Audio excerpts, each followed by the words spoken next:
Cells, like these prokaryotic E. coli cells, replicate themselves quickly and efficiently. Part of the process of asexual reproduction is the ability of cells to make identical copies of their DNA before cell division occurs. Prokaryotic cells that reproduce by binary fission rely on the fast, accurate process of DNA replication to ensure future generations of cells will have the same genetic instructions as the parent cell. The structure of DNA aids in the speed and accuracy of replication. Double-stranded DNA is a polymer of two strands of nucleotides which are hydrogen bonded to each other to form a double helix.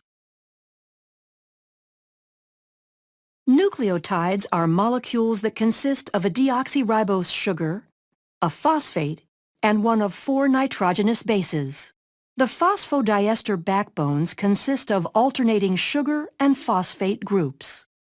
The nitrogenous bases include cytosine, thymine, adenine, and guanine. Cytosine forms 3 hydrogen bonds with guanine, and thymine forms 2 hydrogen bonds with adenine. This is referred to as complementary base pairing. The double helix will have one strand oriented in a 5' to 3' direction relative to the hydroxyl group of the deoxyribose sugar, and the other strand oriented in a 3' to 5' direction. This shows the anti-parallel nature of the DNA strands. The complementary base pairing in the structure of DNA allows replication to be executed in a semi-conservative manner. Each strand of the DNA molecule is used as a template in the creation of a new double strand.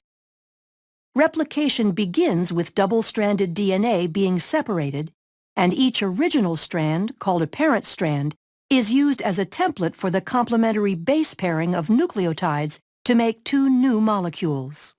DNA replication occurs in the 5' to 3' direction, adding new nucleotides to the 3' end of the newly forming strand.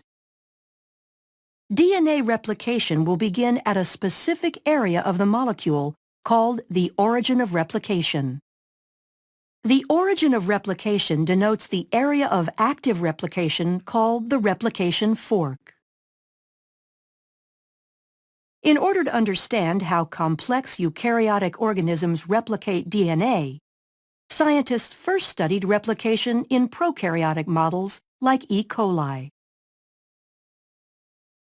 A number of enzymes are needed for replication to proceed once the replication fork is established. Helicase separates the strands of the double helix, and single-stranded binding proteins stabilize the newly single-stranded regions. DNA gyrase is used to make sure the double-stranded areas outside of the replication fork do not supercoil. Once the replication fork is stable, DNA polymerase catalyzes the addition of new nucleotides to the growing daughter strand. Other proteins, such as beta clamps and the clamp loader, help hold the DNA polymerase in place on the DNA. Short sequences of RNA, called primers, have to be paired to the template strands by the enzyme primase because DNA polymerase cannot begin to add nucleotides without a primer.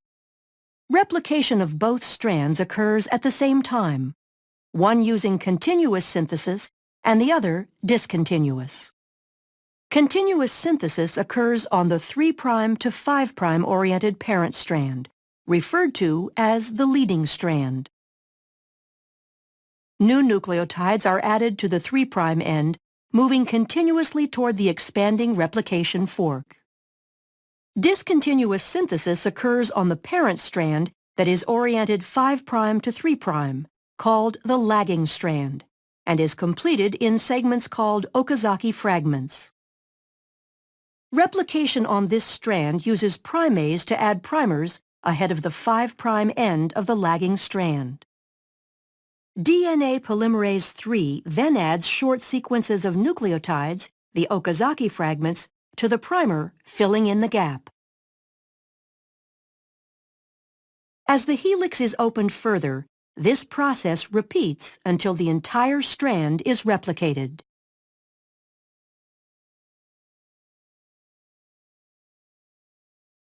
DNA polymerase I replaces the RNA primers with DNA nucleotides, and DNA ligase is used to ensure bonding between the fragments and the replaced nucleotides.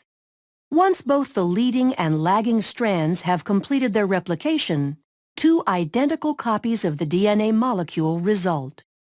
The process of DNA replication allows actively dividing bacterial cells to make sure all daughter cells have the same genetic instructions as the parent cell, allowing them to function in the same manner. Thus, bacterial populations can grow, increasing the number of individuals in a colony.